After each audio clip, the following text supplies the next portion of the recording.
आजादी मिलने से एक साल पहले हमें देखने को मिलता है पूरे देश में एक जबरदस्त political game of thrones. Gandhi ji इतने डेस्परेट थे पार्टीशन को रोकने के लिए कि वो माउंटबैटन से कहते हैं, प्रधानमंत्री की कुर्सी जिन्ना को दे दो, कुर्सी जिन्ना को दे दो। 1946 के बाद अचानक से जिन्ना के पास बहुत भारी पॉलिटिकल पावर आ गई हाथों में। लेकिन डायरेक्ट एक्शन डे का यह हादसा तो बस शुरुआत थी। पार्टीशन किए जाने से पहले अभी तो और बहुत सारे दंगे बाकी थे। जब तक कत्लेआम खत्म हुआ तब तक कलकत्ता लाशों का शहर बन चुका था। लेकिन पंडित नेहरू के द्वारा यह कहा जाना मीडिया के सामने एक बहुत बड़ी गलती साबित होता है। Mohammad Ali Jinnah direct action day का ऐलान करते हुए कहते हैं, या तो भारत का बंटवारा होगा या फिर भारत की तबाही होगी। So hey guys, welcome back to my new reaction video guys. तो गाइस दुराटी की न्यू वीडियो आज की है, how British left India the history. तो चलते हैं, स्टार्ट करते हैं बिना देरी के, वीडियो करते हैं रिएक्शन। नमस्कार दोस्तों, साल 1946 पूरे देश में बड़े हलचल का माहौल था। ये बात साफ हो चुकी थी कि अंग्रेज भारत छोड़कर जाने वाले हैं। सवाल इस बात का नहीं था कि भारत को आजादी मिलेगी या नहीं, अब सवाल इस बात का था कि भारत को आजादी कब और कैसे मिलेगी। चार बड़े कारण थे इसके पीछे। पहला, 1942 की quit India movement. Mahatma Gandhi की लीडरशिप के अंडर करोड़ों हिंदुस्तानियों ने आवाज उठाई ब्रिटिश हुकूमत के खिलाफ। दूसरा, 1944-45 में नेताजी सुभाष चंद्र बोस की इंडियन नेशनल आर्मी का संघर्ष और उसके बाद हुए रेड फोर्ट ट्रायल्स, जिससे एक बड़ा झटका पड़ा ब्रिटिश हुकूमत को। तीसरा, इसके बाद हुई रॉयल नेवी म्यूटिनी, जिसमें ब्रिटिश नेवी में मौजूद इंडियन सोल्जर्स ने रिवोल्ट कर दी। और चौथा, सेकेंड वर्ल्ड वॉर। भारी अनएम्प्लॉयमेंट, खतरनाक इकोनॉमिक रिसेशन और डगमगाती हुई ब्रिटिश इंडस्ट्रीज और ट्रेजरी। 1945 में हुई इलेक्शंस के बाद यूके के नए प्राइम मिनिस्टर बनते हैं क्लेमेंट एटली, और इनकी पार्टी ने तो अपने मैनिफेस्टो तक में वादा किया था कि भारत को आजादी देंगे। पूरा माहौल अब इस कदर भारत की आजादी के फेवर में बन चुका था कि अब मेजॉरिटी ब्रिटिश जनता भी इंडिया को आजादी देने के फेवर में थी। अब चर्चा इस बात पर हो रही थी कि एग्जैक्टली किस तरीके से ये ट्रांसफर ऑफ पावर किया जाएगा। और यहां दोस्तों, आजादी मिलने से एक साल पहले हमें देखने को मिलता है पूरे देश में एक जबरदस्त पॉलिटिकल गेम ऑफ थ्रोन्स। जो इस आखिरी एक साल में हुआ दोस्तों, इसकी कहानी ज्यादा हमारी इतिहास की किताबों में बताई नहीं जाती। हजारों ओरिजिनल सोर्सेज और डॉक्यूमेंट्स के आधार पर, माउंटबैटन के द्वारा लिखी गई चिट्ठियों के आधार पर फेमस राइटर्स डोमिनिक लेपियर और लैरी कॉलिंस ने अपनी किताब लिखी थी, फ्रीडम एट मिडनाइट। इस किताब में इस आखिरी एक साल की घटनाओं को बड़ी डिटेल में कैप्चर किया गया। और अब सोनी लिव ने इसकी एक बेहद बेहतरीन एडेप्शन करी है वेब सीरीज में, डायरेक्टेड बाय निखिल अडवाणी। इस वेब सीरीज का नाम भी है फ्रीडम एट मिडनाइट। सीधी रीढ़ वाले हिंदुस्तान और झुके हुए हिंदुस्तान, इन दोनों में से किसी एक को चुनना है। फैसला इतना मुश्किल नहीं होना चाहिए। हाल ही में ही रिलीज हुई है, मैंने पूरी सीरीज देखी, मुझे बहुत ही बढ़िया लगी। इसलिए मैंने सोचा इस वीडियो में मैं भी आपको सुनाना चाहूंगा इस आखिरी एक साल की दास्तान। आइए जानते हैं जनवरी 1946 से लेकर अगस्त 1947 की कहानी।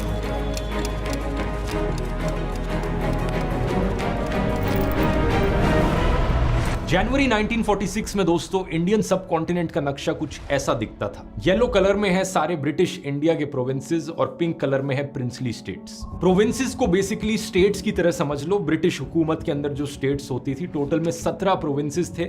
इनमें से 11 में ऑलरेडी इलेक्शंस होती थी। सही सुना आपने, इलेक्शंस होती थी, क्योंकि ब्रिटिश सरकार ने साल 1935 में अपना गवर्नमेंट ऑफ इंडिया एक्ट 1935 पास किया था। इसके तहत इन प्रोविंसेस को काफी हद तक ऑटोनॉमी दी गई थी और इलेक्टेड लेजिस्लेटर्स और इंडियन मिनिस्टर्स का कॉन्सेप्ट भारत में इंट्रोड्यूस किया गया था। वो अलग बात है कि कई सारे इंपॉर्टेंट सब्जेक्ट्स में पावर ब्रिटिश ने अपने पास ही रखी थी, जैसे कि ब्रिटिश गवर्नर जनरल के पास पावर थी डिफेंस, फॉरेन रिलेशंस और वीटो राइट्स की। लेकिन फिर भी 1935 के बाद इंडियंस को इतनी आजादी दे दी गई थी कि हम खुद के पॉलिटिशियंस इलेक्ट कर सकते और उन पॉलिटिशियंस के पास कुछ हद तक पावर होती। इसलिए साल 1937 में पहली बार प्रोविंशियल इलेक्शंस होती हैं। इन इलेक्शंस में उस वक्त की अलग अलग पॉलिटिकल पार्टीज ने पार्टिसिपेट किया, जैसे कि कांग्रेस पार्टी, मुस्लिम लीग या सिकंदर हयात खान की यूनियनिस्ट पार्टी हो, और बहुत से इंडिपेंडेंट कैंडिडेट्स भी लड़े। इन इलेक्शंस में करीब 3 करोड़ हिंदुस्तानियों ने वोट दिया। हालांकि हर किसी को वोट देने का अधिकार नहीं था, कुछ रिस्ट्रिक्शंस रखी गई थी, जैसे कि आपके पास कुछ प्रॉपर्टी होनी जरूरी है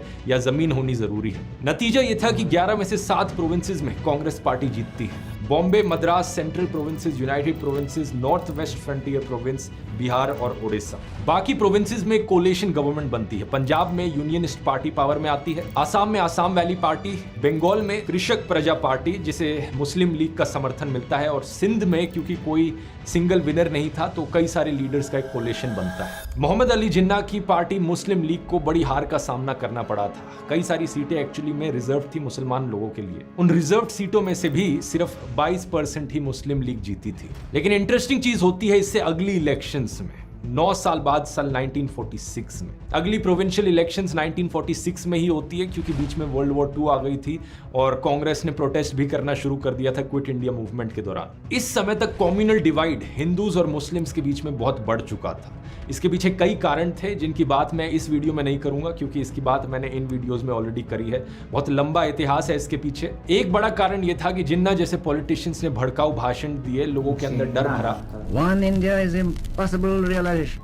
It will inevitably mean that the Muslim will be transferred from the domination of the British to the caste Hindu rule. और इसका नतीजा ये हुआ कि 1946 की इलेक्शंस में मुस्लिम लीग 11 में से 2 प्रोविंसेस जीत जाती है। बंगाल और सिंध पूरी तरीके से मुस्लिम लीग के कंट्रोल में चले जाता है। हालांकि बाकी जो 9 प्रोविंसेस थे उनमें कांग्रेस की जीत हुई थी तो वहां पे कांग्रेस की सरकार बनती है। लेकिन पॉइंट यहां पर यह भी था कि सारे प्रोविंसेस में जितनी भी रिजर्व्ड मुस्लिम सीटें थी उनमें से 87% सीटें मुस्लिम लीग जीतती है। ऊपर से पंजाब के प्रोविंस में भी सिंगल लार्जेस्ट पार्टी मुस्लिम लीग थी। हालांकि सरकार उनकी नहीं बनी थी। सरकार इवेंचुअली बनती है कांग्रेस, अकाली दल और यूनियनिस्ट पार्टी की साथ में मिलकर। इस सब का मतलब यह था कि 1946 के बाद अचानक से जिन्ना के पास बहुत भारी पॉलिटिकल पावर आ गई हाथों में। ब्रिटिश को मजबूरन जिन्ना के साथ भी नेगोशिएट करना जरूरी था। वो सिर्फ कांग्रेस की मर्जी के अनुसार आजादी नहीं दे सकते थे क्योंकि उनके पर्सपेक्टिव से ये डेमोक्रेसी है, यहाँ इलेक्शंस हुई थी और जनता ने यही लीडर्स चुने थे। जिन्ना सीधे तौर पर देश का बंटवारा चाहते थे, एक अलग पाकिस्तान का देश बनाना चाहते थे, और दूसरी तरफ कांग्रेस पार्टी के सभी लीडर्स पार्टीशन के खिलाफ थे।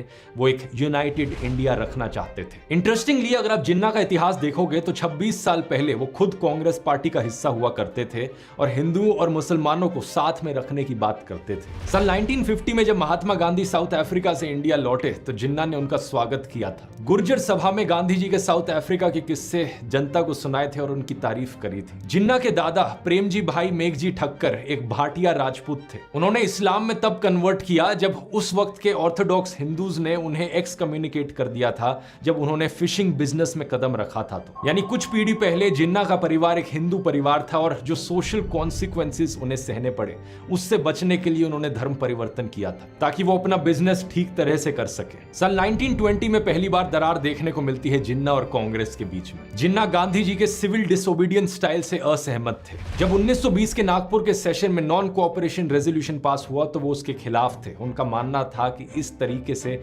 आजादी नहीं मिल सकती। I feel compelled to oppose this motion. Mister Gandhi मुल्क को गलत राह पे ले जा रहे हैं। पार्टी छोड़ने के बाद जिन्ना ने कहा, मुझे इस स्यूडो रिलीजियस अप्रोच की पॉलिटिक्स से कोई लेना देना नहीं है। मैं कांग्रेस और गांधी जी से अलग हो रहा हूं। मैं मॉब हिस्टीरिया को बढ़ावा देने में विश्वास नहीं करता। उस समय जिन्ना इतने सेक्युलर थे कि उन्होंने गांधी जी की खिलाफत मूवमेंट का भी विरोध किया। ये मूवमेंट मुस्लिम मुद्दों पर थी और भारतीय मुसलमानों को अंग्रेजों के खिलाफ एकजुट करने के लिए शुरू की गई थी। लेकिन समय के साथ साथ कांग्रेस द्वारा नजरअंदाज किए जाने की भावना ने उनके एम्बिशन को जन्म दिया। लेट 1920s में जिन्ना पॉलिटिक्स को छोड़ देते हैं, लंदन चले जाते हैं लॉ की प्रैक्टिस करने के लिए। वो लौटते हैं सिर्फ मिड 1930s में और जब वो लौटते हैं तो बिल्कुल ही बदला हुआ रूप उनका सामने दिखता है। लौटने के बाद वो अपने आप को इंडियन मुसलमानों का इकलौता स्पोक्स पर्सन घोषित कर देते हैं। I am the sole spokesman of Muslims in India. एक पाकिस्तान का देश बनाने के लिए वो कैंपेनिंग करते हैं भारत के second last viceroy Archibald Wavell के सामने। अब थोड़ा सा अपनी टाइमलाइन पर वापस आते हैं। फरवरी 1946 में रॉयल नेवी म्यूटिनी होती है और 24 मार्च 1946 को ब्रिटिश प्राइम मिनिस्टर क्लेमेंट एटली कैबिनेट मिशन को भारत भेजते हैं। ये एक 3 मेंबर कमेटी थी जो नेगोशिएशंस चालू करती है आजादी देने के लिए कांग्रेस पार्टी और मुस्लिम लीग के नेताओं से। इनके 3 मेन ऑब्जेक्टिव्स थे। पहला, वाइस रॉय के एग्जीक्यूटिव काउंसिल को फिर से बनाना। ये ब्रिटिश इंडिया सरकार का कैबिनेट था जिसमें सभी मिनिस्ट्रीज शामिल थी। वाइस रॉय वेवल ने प्रपोज किया कि वाइस रॉय और कमांडर इन चीफ को छोड़कर बाकी सारे मेंबर्स इस काउंसिल के इंडियन होंगे। लेकिन जिन्ना ने यहां पर कहा कि मैं तब तक एग्री नहीं करूंगा जब तक सिर्फ मुस्लिम लीग को अधिकार ना दिया जाए बजाय मुस्लिम मेंबर्स अपॉइंट करने का इस काउंसिल में। वो नहीं चाहते थे कि किसी भी और पार्टी का कोई मुस्लिम यहाँ इस काउंसिल में अपॉइंट किया जाए। वो खुद को मुसलमानों के इकलौते लीडर के तौर पर देखते थे। दूसरा ऑब्जेक्टिव, भारतीय नेताओं के साथ समझौता करना ताकि इंडिया के लिए एक नया कॉन्स्टिट्यूशन बनाया जा सके। इसके लिए एक कमिटी का गठन किया गया जिसे बाद में कॉन्स्टिट्यूएंट असेंबली ऑफ इंडिया के रूप में जाना गया। इसे बाद में जाकर लीड किया गया डॉक्टर BR अंबेडकर के द्वारा। और तीसरा ऑब्जेक्टिव यहाँ पर था सबसे इंपॉर्टेंट, इस चीज का एक फ्रेमवर्क तैयार किया जाए कि ज्योग्राफिकली और पॉलिटिकली इंडिया कैसा दिखेगा ब्रिटिश के जाने के बाद। 16 मई साल 1946 कुछ नेगोशिएशंस और डिस्कशंस के बाद कैबिनेट मिशन अपना प्लान सामने रखता है। We have decided on a united India that will look something like this.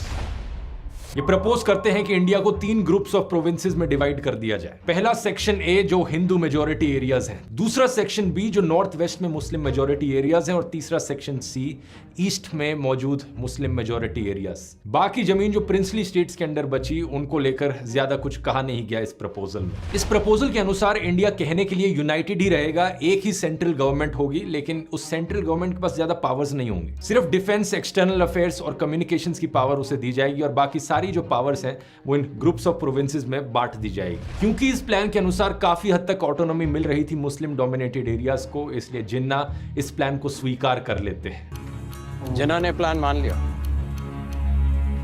अगर जिन्ना मान गया है तो हमें भी मान जाना चाहिए। बिल्कुल नहीं, धर्म के नाम पर लकीरें खींचने को हम कब से तैयार हो गए, और फर्क क्या रह गया हम में और जिन्ना में? लेकिन कांग्रेस शुरू में इस प्लान को स्वीकार नहीं करती क्योंकि कांग्रेस के लीडर्स यूनाइटेड इंडिया को लेकर अड़े हुए थे। वो ऐसी टूटी फूटी सरकार नहीं चाहते थे जिसमें जिन्ना के साथ काम करना पड़े। पंडित नेहरू दूसरे ऑब्जेक्टिव पर रेडी हो जाते हैं कि कॉन्स्टिट्यूएंट असेंबली में हम शामिल होना चाहते हैं। उनका आइडिया यह था कि एक बार हम सरकार बना ले तो बाद में जो कैबिनेट मिशन द्वारा दिया गया स्ट्रक्चर है इसमें हम ट्वीक्स कर सकते हैं। लेकिन पंडित नेहरू के द्वारा यह कहा जाना मीडिया के सामने एक बहुत बड़ी गलती साबित होता है। 10 जुलाई 1946 की बात है। नेहरू ऑलरेडी कांग्रेस प्रेसिडेंट बन चुके थे। बॉम्बे में एक प्रेस कॉन्फ्रेंस रखते हैं। बात करते वक्त वो मीडिया के सामने कहते हैं कि भले ही कांग्रेस ने कॉन्स्टिट्यूएंट असेंबली में हिस्सा लेने पर सहमति दे दी है, लेकिन जरूरत पड़ने पर कैबिनेट मिशन प्लान को बदलने का अधिकार भी कांग्रेस के पास है। जैसे ही नेहरू की ये स्टेटमेंट अखबारों में छपी तो जिन्ना को महसूस हुआ कि नेहरू अपनी विचारधारा थोपने की योजना बना रहे हैं। जिन्ना ने तुरंत जाकर कैबिनेट मिशन प्लान ठुकरा दिया और कांग्रेस के साथ काम करने को भी